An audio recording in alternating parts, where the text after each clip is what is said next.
maa ngi nuyu journaliste yi parce que conférence de presse la ñun ak yéen ñoo koy séq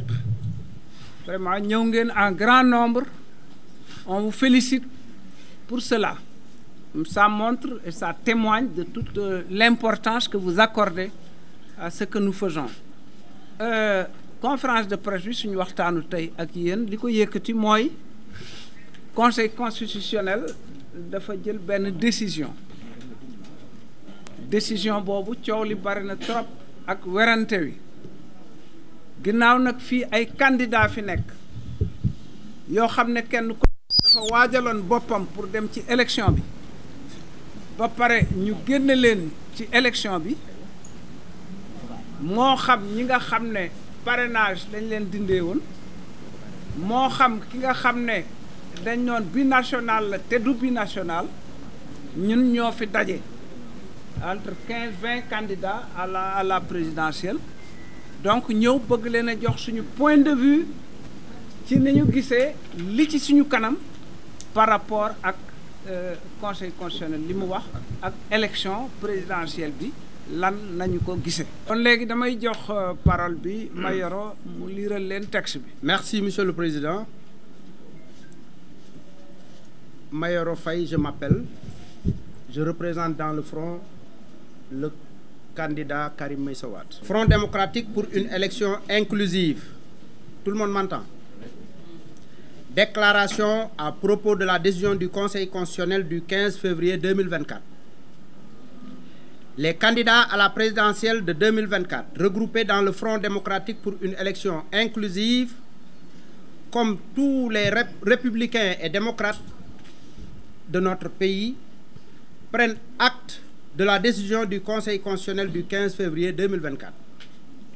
Cette importante décision clarifie 3 points majeurs. Le décret présidentiel du 3 février 2024 portant abrogation du décret convoquant le corps électoral pour l'élection présidentielle du 25 février est annulé. La loi portant dérogation aux dispositions de l'article 31 de la Constitution, adoptée par l'Assemblée nationale et autorisant le report de la présidentielle au 15 décembre 2024 est jugée contraire à la Constitution. Et troisième point, le Conseil constitutionnel, constatant l'impossibilité d'organiser l'élection présidentielle à la date initialement prévue, entre guillemets, je le cite, invite les autorités compétentes à la tenir dans les meilleurs délais. Fin de citation. Pour les candidats spoliés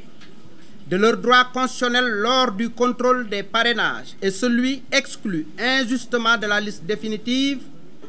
ces 3 points sont sans aucune ambiguïté. Le Conseil constitutionnel, en actant très clairement le report de l'élection présidentielle du 25 février, acte en même temps la reprise intégrale du processus électoral. Les candidats spoliés, les candidats validés, tout comme le candidat injustement écarté pour prétendue binationalité, seront aujourd'hui tous logés à la même enseigne. Le Conseil constitutionnel, qui ne communique pas ses avis et décisions par des formules ambiguës, n'a nulle part ordonné à l'exécutif d'organiser l'élection présidentielle avant le 2 avril 2024. De fait, le pas en avant ainsi posé par le Conseil constitutionnel ouvre la voie à la réparation de toutes les injustices liées au processus électoral antérieur via la concertation nationale. L'expression dans les meilleurs délais utilisée par le Conseil constitutionnel montre que celui-ci n'a pas le fétichisme des dates, mais exprime plutôt une volonté de solution consensuelle. N'en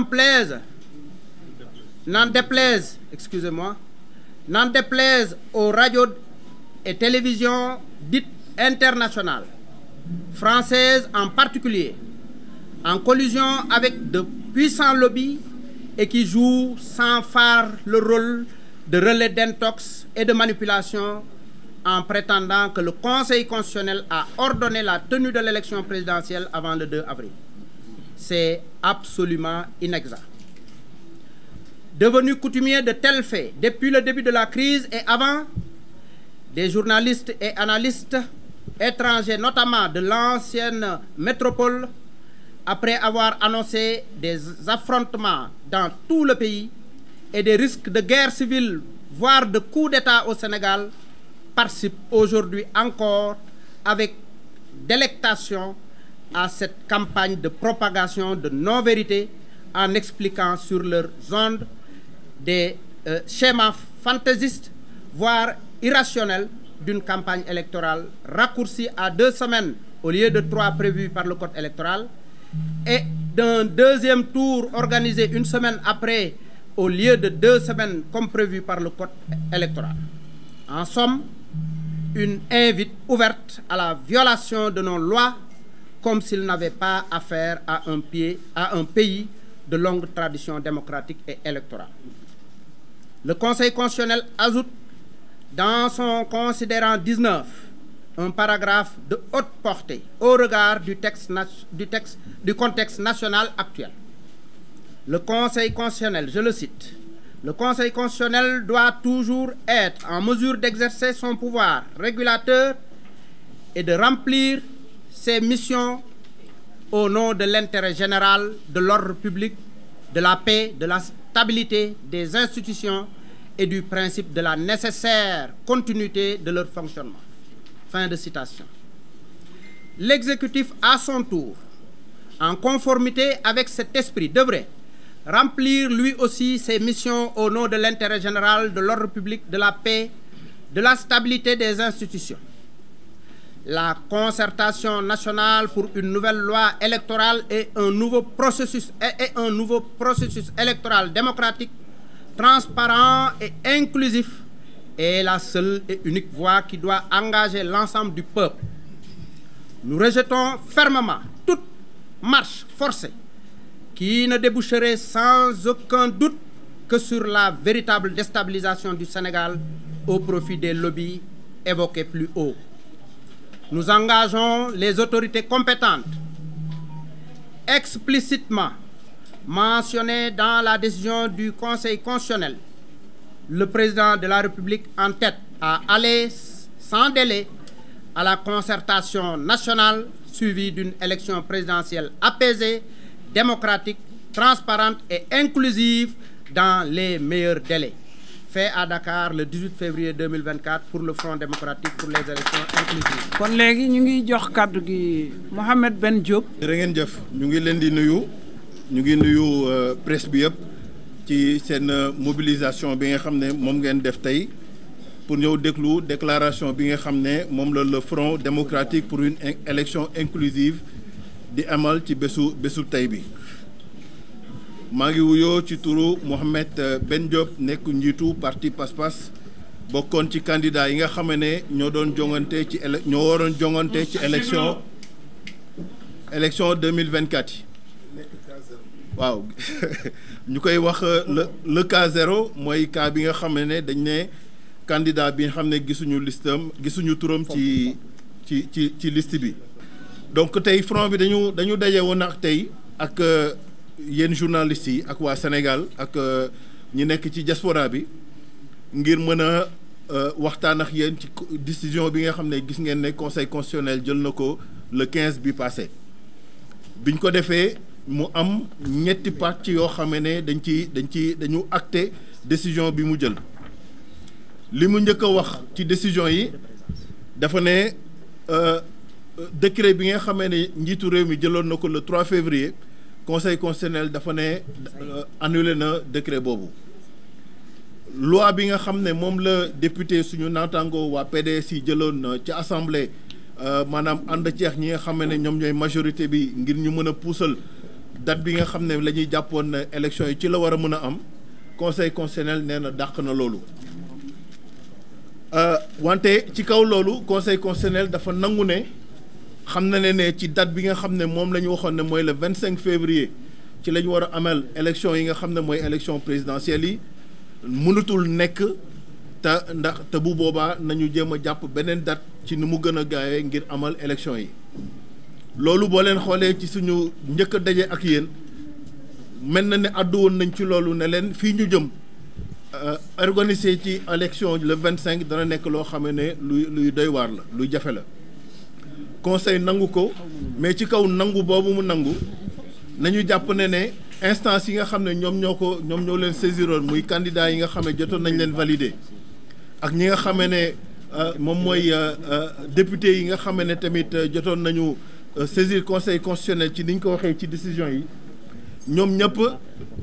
la ñu waxoon conseil dafa mel ni daf ko dàq dañuy bëgg nit ñi dellu soit tuuti ci li nga xam ne mooy décision yi nga xam ne moom la conseil jël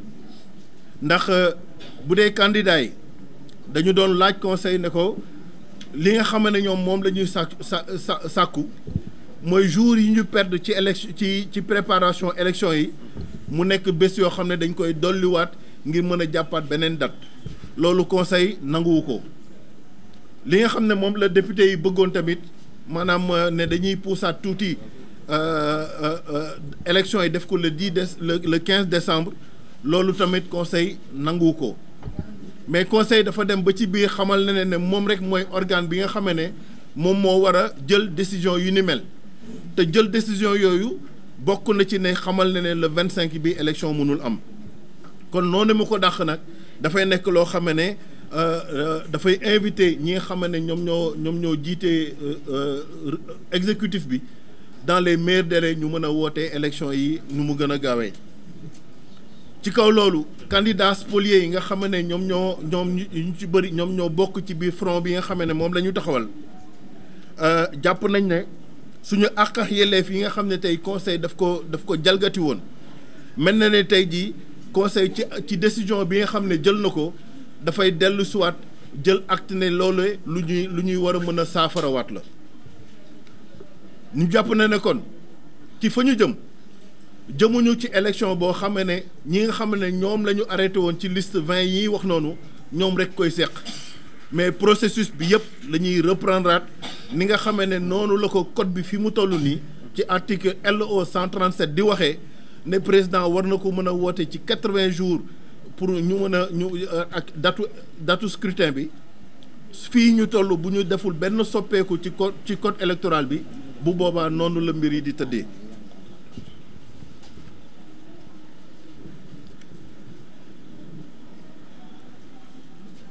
alors conseil bi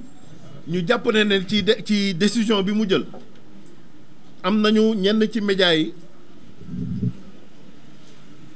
ñoo xamee ne dañu wax ne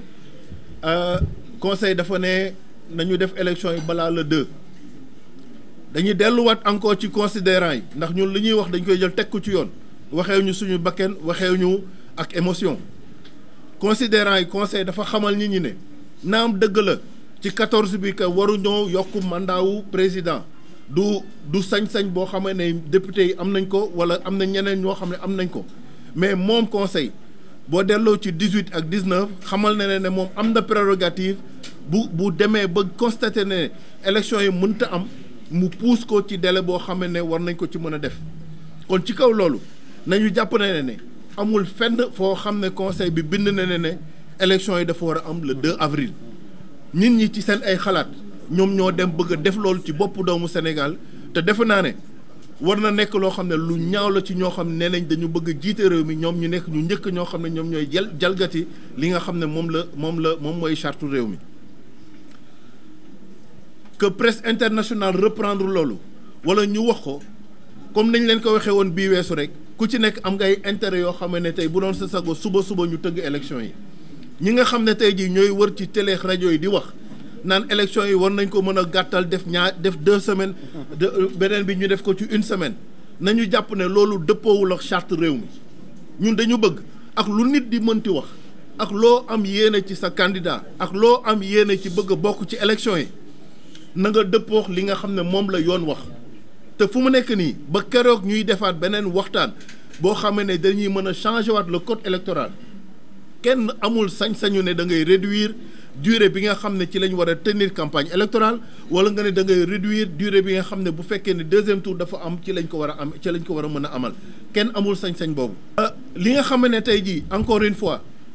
waxoon naa leen ko sama yoon bi passé dama leen koy waxaat te yéen journalistes yi yéen a war a nekk les boucliers du Sénégal pour mun ko jàppale ci woo loolu bu ko presse étrangère jëlee lu nekk ñu wax ko ci Sénégal wax na ne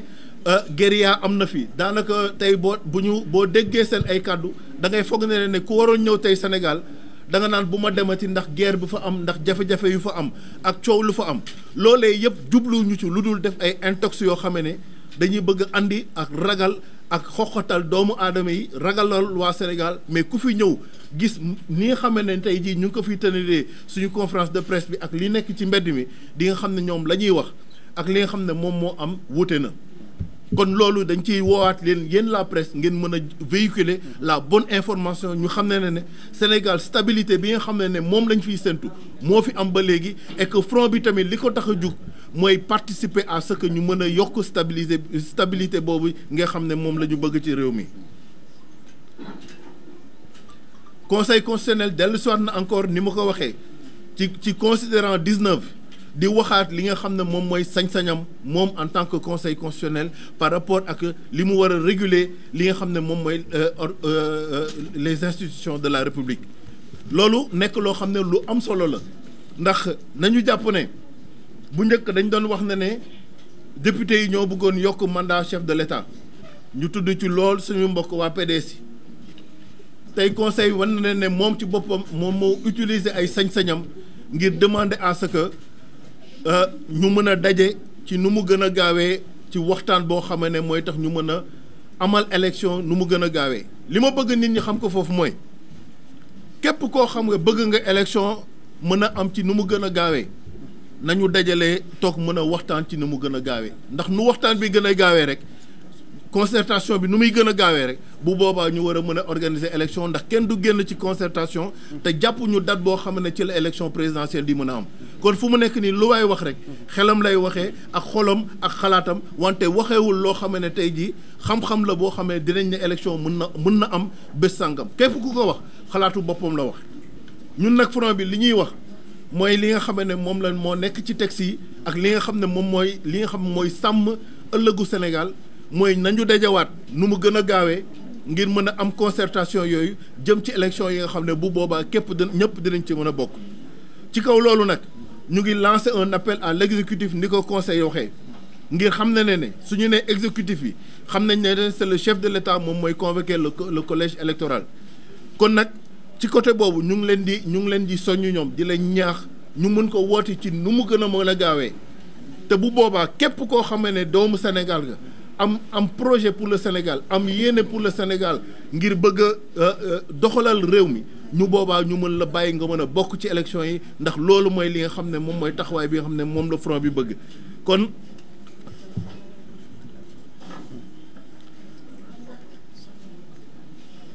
kon ci kaw loolu nag ñu ngi lancé waat un dernier appel au chef de l'État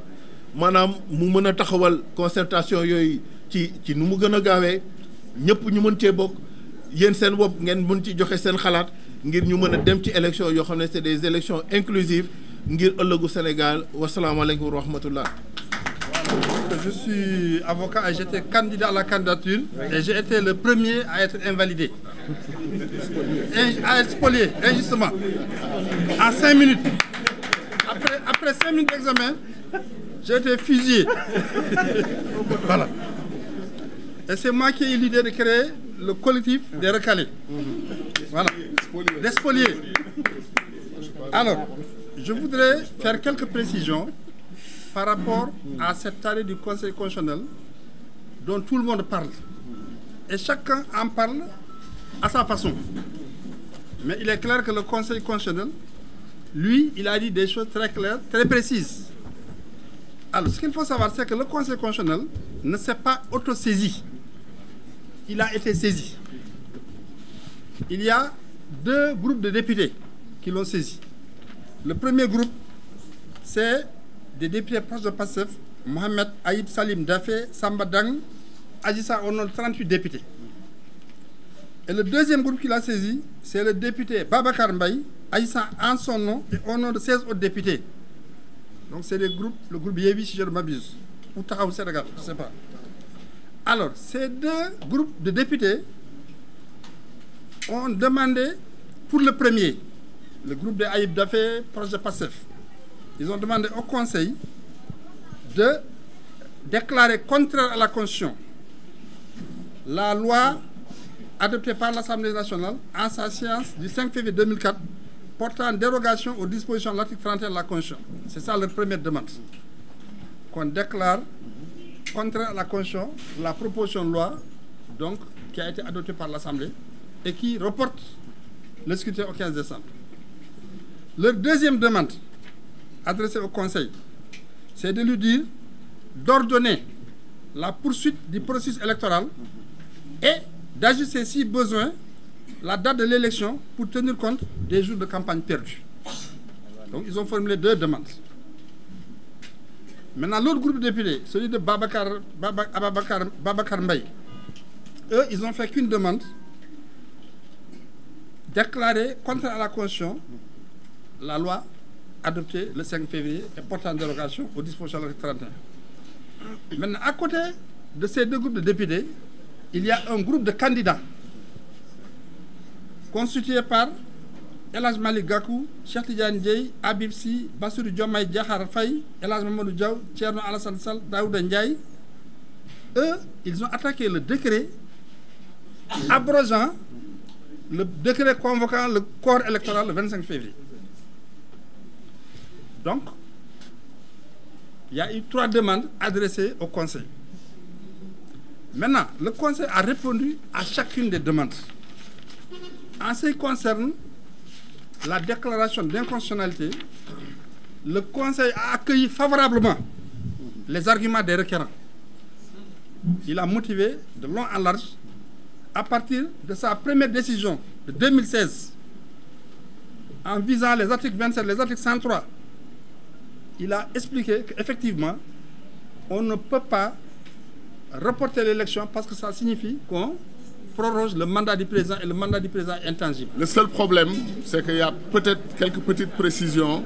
que je vais faire très rapidement. Notre frère... S'il vous plaît, un peu de silence derrière. Notre frère, maître Amadou Eliman Kane, c'est bien ça?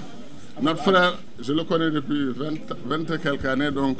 notre frère Amadou Ali Kane a bien précisé une chose que vous devez noter. Il a dit, moi personnellement, vers la fin, sur la question de comment on va régler le problème du 2 avril, il a dit, moi personnellement, je pense que c'est mieux que le président de la République démissionne, qu'on fasse ceci, qu'on fasse cela. Il a fait des propositions. Nous sommes dans un front démocratique. Nous sommes liés par des relations d'amitié, d'engagement, de tolérance. Chacun d'entre nous a le droit d'avoir son point de vue sur certaines questions. Mais nous, ce qu'on a partagé avec vous dans la déclaration, c'est ce que nous pensons ensemble. Maintenant, certains d'entre nous pensent que la question du 2 avril devrait faire l'objet d'un point important lors de la concertation nationale et les gens s'entendront sur comment gérer ces questions-là. Nous pensons que si c'était des questions simples et si nous avons un préjugé favorable par rapport à l'intelligence des sages du Conseil constitutionnel, on se dit que si c'était simple, les sages l'auraient tranché dans leurs décisions et il n'y aurait aucun débat dans ce pays sur cette question. Donc, ils ont laissé quelque part une petite marge, une latitude aux acteurs politiques et surtout aux forces vives de la nation.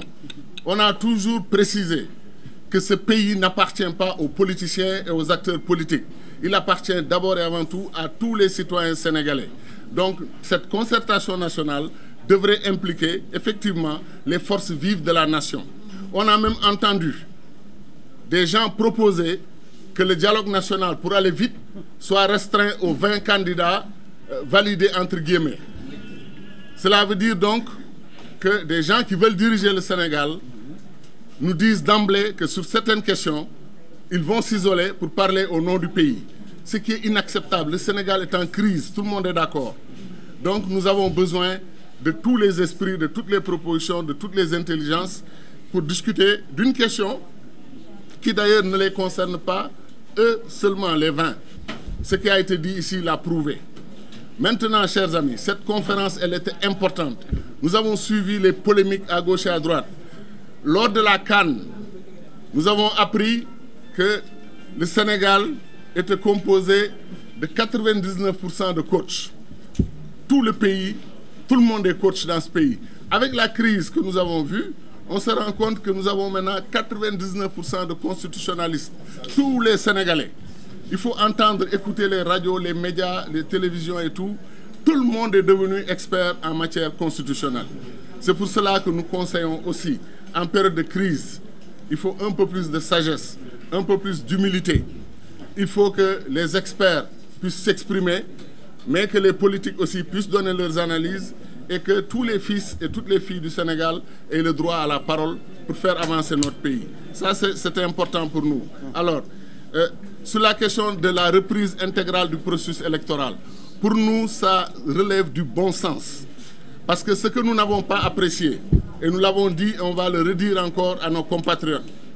il s'est passé 3 à 4 choses importantes et graves dans le processus électoral. Et pourtant, certains ont décidé que tout cela n'est pas important. Ce qui est important, c'est qu'il faut absolument aller au scrutin.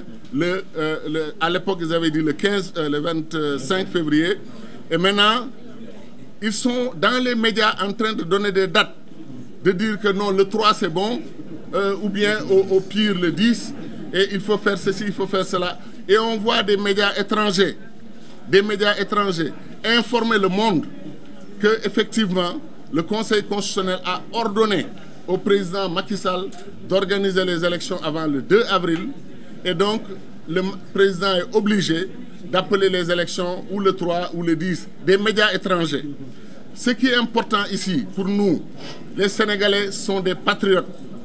Nous sommes des patriotes, nous tenons à ce qu'on nous respecte.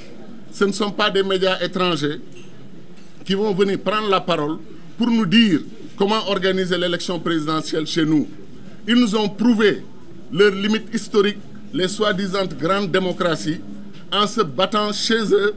dans le Congrès, en appelant les forces de défense et de sécurité pour permettre à leur pays d'élire son président de la République, c'est-à-dire de décompter les votes des uns et des autres. Et ce sont ces mêmes personnes qui nous font des injonctions, qui disent pourquoi les forces de défense et de sécurité du Sénégal sont entrées à l'Assemblée nationale. Mais qu'ils nous règlent d'abord le problème de leurs forces de défense et de sécurité au Congrès,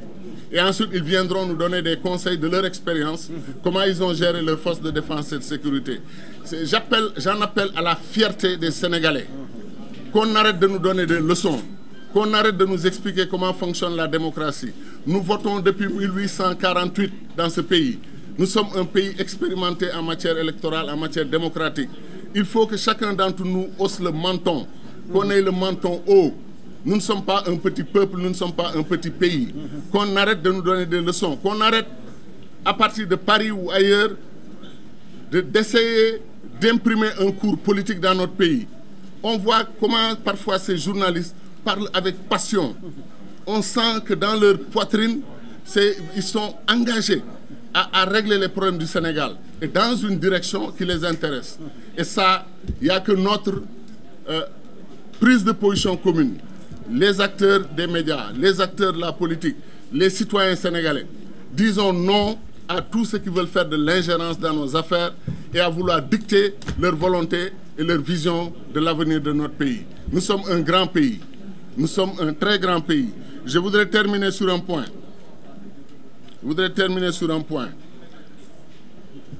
Nous, le Front, il faut aussi qu'on soit très clair sur une question. Ce n'est pas parce que nous avons été victimes d'injustice, nous l'avons dit et démontré. Ce n'est pas parce que nous avons noté qu'effectivement des juges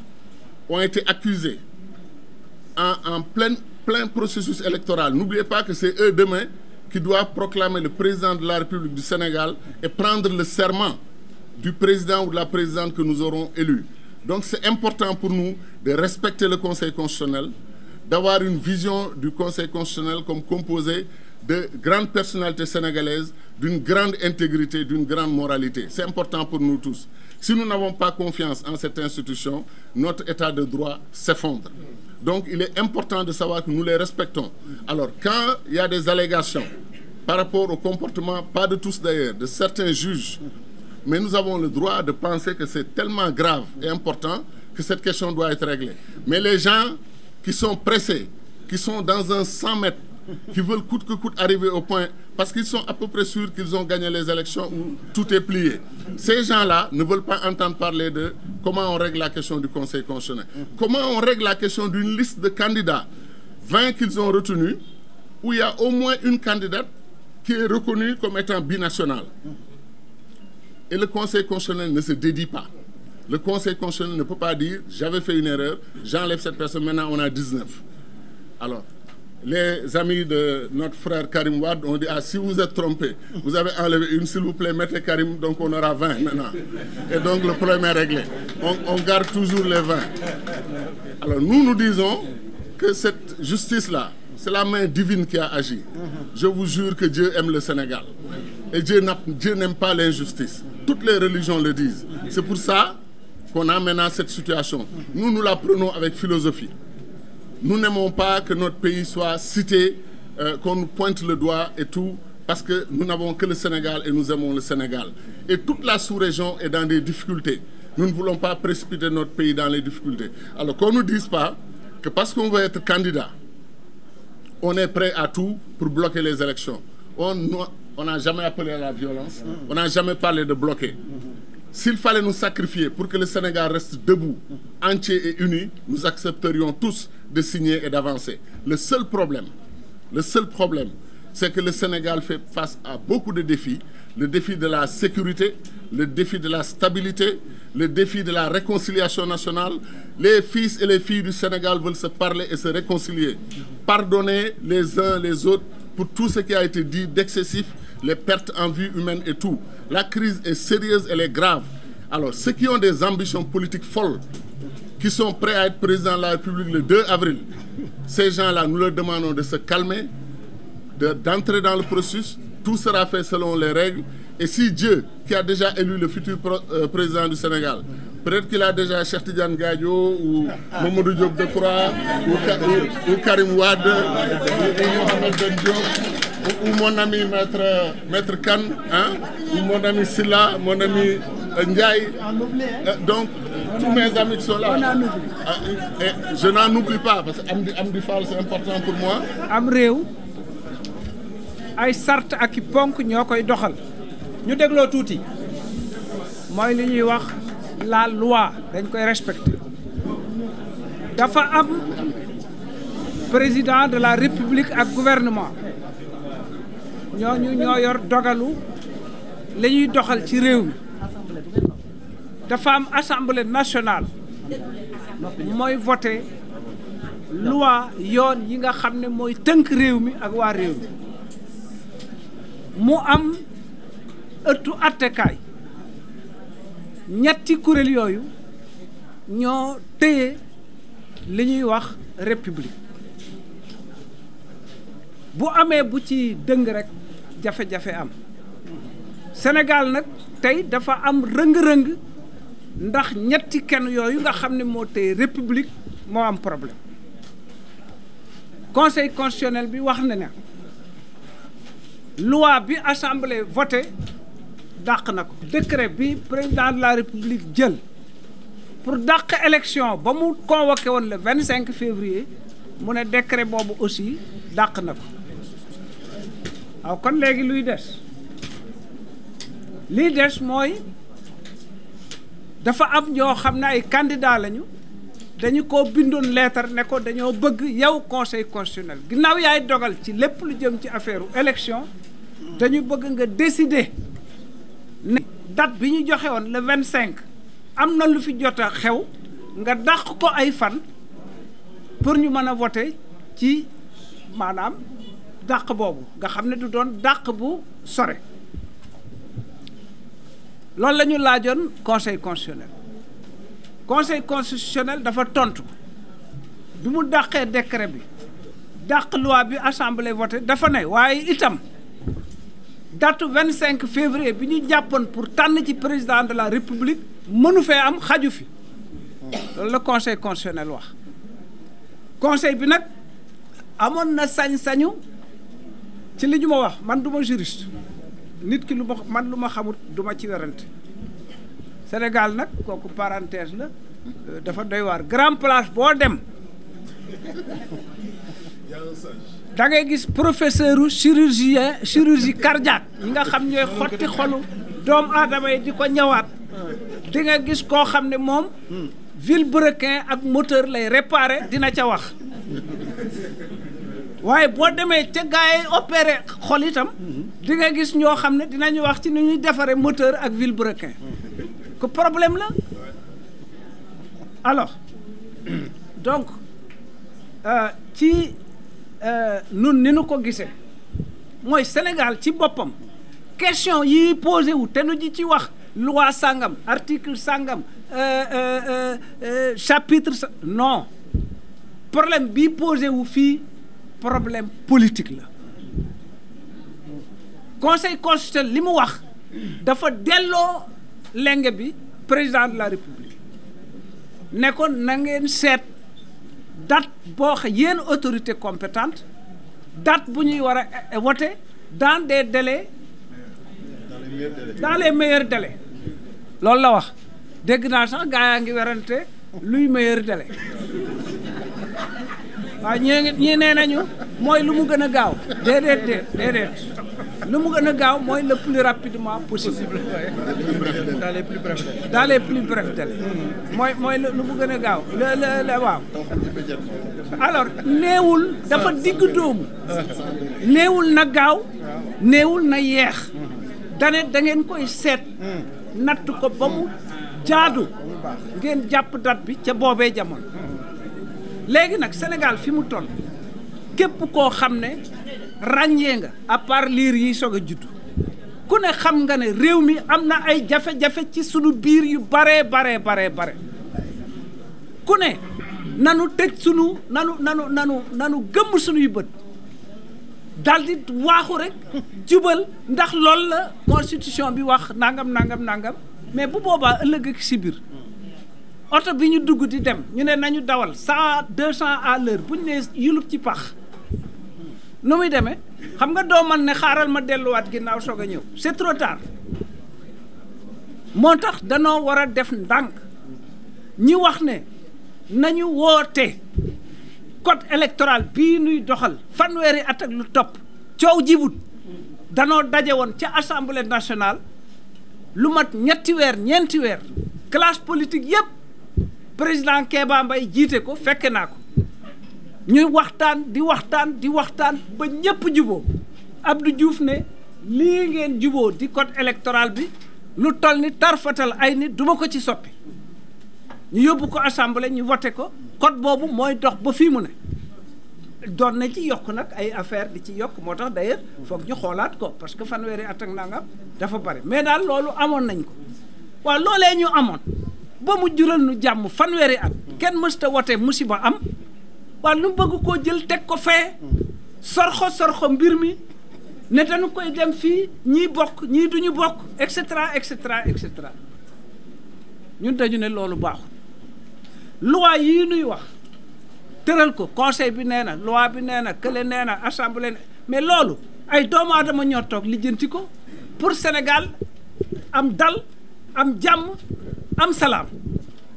léegi bu ñu demee ba mu am diggante ay problème ci suñu biir mais dañu war a toogaat ñu xoolaat affaire bi c'est pas les lois qui ont créé les êtres humains ce sont les êtres humains qui ont créé les normes juridiques wax naa ko Nelson Mandela ca Afrique du Sud jaar fukki at ak juróom-ñaar lañ ko tëj ay loi la ñu appliqué pour tëj ko kaso il a fallu nit ñi xeex daaneel apartheid changer loi ya ba nga xam ne kenn mënut la tëj kenn ci li Nelson Mandela doon xeex Hitler dafa gagné élection ba mu gagné élection dafa teg lu ñuy wax fascisme ci àddina bi indi guerre mondiale ci réew mi ci àddina bi kon bu ñu nee nañ dem toog waxtaan mais dinañ juboo bu ko defee ñu ne nañ ko teg fii teg ko fii te dégg naa am na ñu ne Macky Sall bëggatul a toog benn fan mu bëgg a toog benn fan ak junniy at a ci yem moo ci yem képp bés bu nu waxtaanee ba d'accord lanu d'accord mooy dox amul benn werante loolu la ñu wax ne nañu ko def waaye lépp loo xam ne bokkut ak loolu nañu ko moytu ndax itam bu fekkee da nga ne fii nañu respecter constitution ñu ne waaw d'accord fii nga ne waaye loi bii kat ginnaaw affaire bi dafa jàmp loi bii nañ ko jalgati ñetti ay bés la ñu wax waaye nañ ko jalgati def ko ñaari ay bés te loi baa ngi fi kenn changé wu ko